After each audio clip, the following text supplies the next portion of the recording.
جب دل میں وسوسے بڑھنے لگے، بے چینی، اداسی یا گھبراہٹ مسلسل رہنے لگے، تو انسان کو رک کر اپنے حال پر غور کرنا چاہیے۔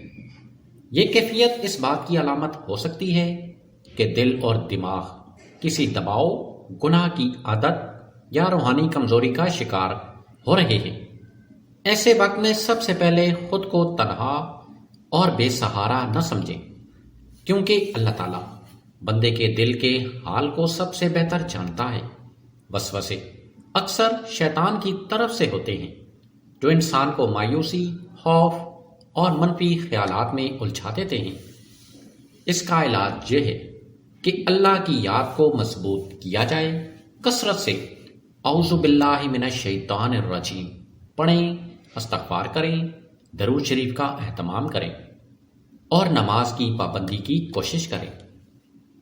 قرآن کی تلاوت، خاص طور پر آیت الکرسی، سورۃ الفلق والناس دلوں کو سکون دیتی ہے۔ ساتھ ہی یہ بھی سمجھنا ضروری ہے کہ اگر اداسی یا بے چینی طویل عرصے تک رہے اور روزمرہ زندگی متاثر ہونے لگے، تو کسی قابل اعتماد فرد یا ماہر سے بات کرنا بھی بالکل درست قدم ہے۔ اسلام ہمیں دعا کے ساتھ ساتھ عمل اور تدبیر سکھاتا ہے۔ دل سکون اللہ کے قریب میں ہے، مگر مدد مانگنا کمزوری نہیں بلکہ سمجھداری ہے۔